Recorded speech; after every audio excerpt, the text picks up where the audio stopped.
Tomato, brinjal పెట్టాం. దాంతోపాటు ఇక్కడ గాడ్స్ వెరైటీస్ పెట్టాం. బీర, కాకర లాంటి గాడ్స్ వెరైటీస్ పెట్టాం. వీటిలో ఖాళీ యూరియా బ్యాగులు, దానా బ్యాగుల్లో సుమారుగా 50% సాయిల్, 50% ఫామ్ యార్డ్ మెన్యూర్ అంటే ఆవు పేడ ఇలాంటివి వేసి ఇందులో కొద్దిగా వేపిండి వేసి ఇక్కడ మొక్కలు పెట్టడం జరిగింది. ఇక్కడ ప్రతి పాదులోని అంటే ప్రతి దాంట్లోని 2 పాదులు 3 పాదులు కూడా పెట్టడం జరిగింది. ప్రతి దాంట్లో ఇక్కడ 3 పాదులు ఉన్నాయి. అలా ప్రతి దాంట్లో ప్రతి బ్యాగ్లోని 3 పాదులు పెట్టడం అనేది జరిగింది. ఇటువైపు బీర పెట్టాం, ఇటువైపు కాకర పాదులు పెట్టాం. అన్నీ కూడా సుమారుగా ఒక 20-25 డేస్ ఏజ్ ఉన్నటువంటి క్రాప్ ఇది. అన్నీ కూడా చాలా హెల్తీగా ఉన్నాయి. ఈ లీఫ్ ఏరియా కూడా చాలా బాగా వచ్చింది. ఇట్లా ఎందుకు చేయాలి, ఈ బ్యాగుల్లోనే ఎందుకు చేయాలి, డైరెక్ట్గా సాయిల్లో ఎందుకు చేయకూడదు? ఇక్కడ సాయిల్ ఎంత కావాలి అన్నది దాని మీద చాలామందికి డౌట్లు ఉన్నాయి. అందుకోసమని ఇది చేయటం జరిగింది. ఎక్కువ సాయిల్ కావాలి అని అనుకుంటూ ఉంటారు. ఇక్కడ ఒక్కొక్క బ్యాగ్లో 2-3 పెట్టేటప్పటికి దాని గ్రోత్ కూడా వీక్ అవుతుందని అనుకుంటూ ఉంటారు. కానీ దానికి సరైన పోషణ ఇచ్చినప్పుడు ఎప్పుడు కూడా అది వీక్ కాదు. సాయిల్ తక్కువ ఉన్నా కూడా సరిపోతుంది. ఇక్కడ ఈ నేల నుంచి ఇక్కడ వరకు సుమారుగా అడుగు నుంచి అడుగున్నర హైట్ ఉంటుంది. ఈ అడుగున్నర హైట్ ఉండటం వలన క్రిమికీటకాలు త్వరగా పైకి చేరవు. తర్వాత ఈ మొదల్లో ఆకులు తీసేస్తాం, ఈ పైన ప్రూనింగ్ చేస్తాం. దాంతో బ్రాంచెస్ ఎక్కువగా వచ్చి కాపు కూడా బాగా వస్తుంది. ఇప్పుడు ఈరోజు జూలై 14 అంటే ఇది మే నెల ఆఖరి వారంలో పెట్టినటువంటి క్రాప్. సమ్మర్లో హాట్ సమ్మర్లో పెట్టినటువంటి క్రాప్ ఈ విధంగా ఉంది. చాలామంది సమ్మర్లో క్రాప్ పెడితే వస్తుందా అని అనుకుంటూ ఉంటారు. దీనికి సపోర్టు ఈ నెట్ పెట్టాం. ఈ నెట్ అమ్మట ఇది పైకి ఎక్కుతూ ఉంటుంది. అయితే ఈ బ్యాగ్లోనే ఎందుకు పెట్టాలన్నది ఒక క్వశ్చన్.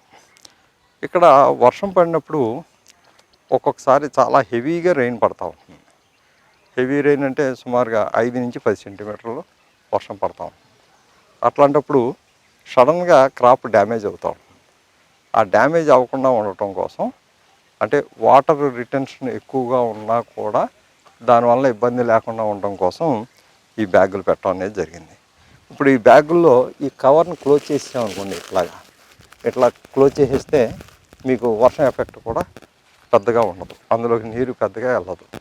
అట్లాంటప్పుడు దానికి డ్యామేజ్ కూడా చాలా తక్కువగా ఉంటుంది. ఇది ఈ మోడల్ యొక్క ఉద్దేశం. ప్రతిదాన్ని ఇంచుమించుగా 1 మీటర్కి ఒక బ్యాగ్ చొప్పున పెట్టాం. మామూలుగా 1 ఎకరానికి సుమారుగా మనం మీటర్ కోడి చొప్పున పెట్టి 3 మీటర్ల డిస్టెన్స్లో కనుక పెడితే సుమారుగా ఎకరానికి 1500 పాదులు దాకా వస్తాయి. కానీ ఒక్కో బ్యాగులో అలా 2-3 పెడితే 2 పాదులు పెడితే 3000 పాదులు వస్తాయి 1 ఎకరాకి. 3 పాదులు కనుక మనం చేయగలిగితే 4500 పాదులు దాకా వస్తాయి. ఇది ఈ కాన్సెప్ట్ యొక్క ఉద్దేశం. రెండోది వీడ్ మేనేజ్మెంట్. ఇక్కడ వీడ్ కూడా పెరిగే అవకాశం ఉంది. జనరల్గా వీడు వెంటనే తీయకపోతే క్రాప్ గ్రోత్ కూడా స్లో అవుతూ ఉంటుంది. దానివల్ల క్రిమి కీటకాలు కూడా ఎక్కువ అవుతూ ఉంటాయి. అట్లా లేకుండా ఉండటం కోసం కూడా ఇది మనకు ఉపయోగపడతాం. క్రాప్ అయిపోయిన వెంటనే మళ్ళీ ట్రాక్టర్తో దున్నేసుకుని మళ్ళీ బ్యాగులు పెట్టుకోవచ్చు. ఇక్కడ ఈ స్థలం ఖాళీగా ఉంది కాబట్టి వీడ్ వచ్చినప్పుడు ఒకసారి దున్నేసి మళ్ళీ ఇందులో ఇంటర్ క్రాప్ మళ్ళీ వేరే క్రాప్ పెడతాం. టమోటా కానీ ఇలా వేరే ఇతర పంటలు, బెండి కానీ ఇట్లాంటి ఇతర పంటలు మళ్ళీ ఇక్కడ కూడా పెట్టడం అన్నది జరుగుతుంది. అంటే ఇంకా 15 రోజులు పోతే ఒక 3-4 వర్షాలు పడ్డాక టమోటాకి కాస్త బాగుంటుందనే ఉద్దేశంతో ఇక్కడ దున్నటం అన్నది జరగలేదు, ఇక్కడ వదిలేసాం. ఇక్కడ సాయిల్ యొక్క ఫెర్టిలిటీతో సంబంధం లేదు. ఎలాంటి నేలలో అయినా సరే మనం ఇది చేసుకోవచ్చు. వాటర్ లాగింగ్ ఏరియాలో కూడా దీన్ని కొంచెం వాటర్ లాగింగ్ ఉందనుకుంటే కింద ఇంకో 2 సిమెంట్ ఇటుకలు 2 పెట్టేసి అక్కడ కూడా పెట్టేసుకోవచ్చు. ఎక్కడ కూడా మెటీరియల్ వేస్ట్ అవ్వదు. ఇది ఇలాగే ఉంచితే కాకుండా ఒక 1 or 2 సైకిల్స్కి, ఒక 2 క్రాప్ సైకిల్స్కి ఈ బ్యాగ్ ఉపయోగపడుతుంది. ఆ బ్యాగ్ కాస్ట్ కూడా బాగా తక్కువ, మనకి 2-3 రూపాయల కంట బ్యాగ్ కాస్ట్ పడుతుంది. ఇది తుంగ జాతి కలుపు ఇక్కడ ఈ ఏరియాలో తుంగ జాతి కలుపు చాలా ఎక్కువగా ఉంటుంది. అందుచేత చాలా రిపీటెడ్గా లేబర్ తోటి చేయించడం జరిగింది. చేయించాక ఈ మాత్రం తక్కువ స్థాయిలో ఇప్పుడు ఇట్లా ఉంది. ఇదే మట్టిని తీసుకొచ్చి ఇందులో వేసినప్పుడు మళ్ళీ ఇక్కడ తుంగ బాగా పెరిగింది. ఇప్పుడు ఇలాంటి తుంగ కింద కనుక ఉంటే దాన్ని నాశనం చేయటం, వీడిని నాశనం చేయటం చాలా చాలా కష్టమైన పని. అదే ఇందులో ఉందనుకోండి, ఈ తుంగని మనం ఒక మనిషి అయితే హ్యాపీగా, ఒక ఇంట్లో మనిషి అయితే శుభ్రంగా తీసేసుకోవచ్చు. 1 ఎకరానికి ఒక మనిషి అయితే గట్టిగా 1 లేదా 2 రోజుల్లో మొత్తం అయిపోతుంది కలుపు, ఏముండదు.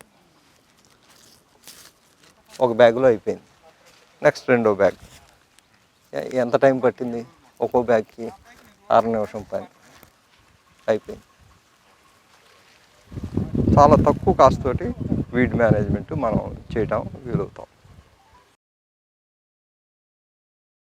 మరిన్ని అప్డేట్స్ కోసం STV యూట్యూబ్ ఛానల్ని సబ్స్క్రైబ్ చేసుకోండి.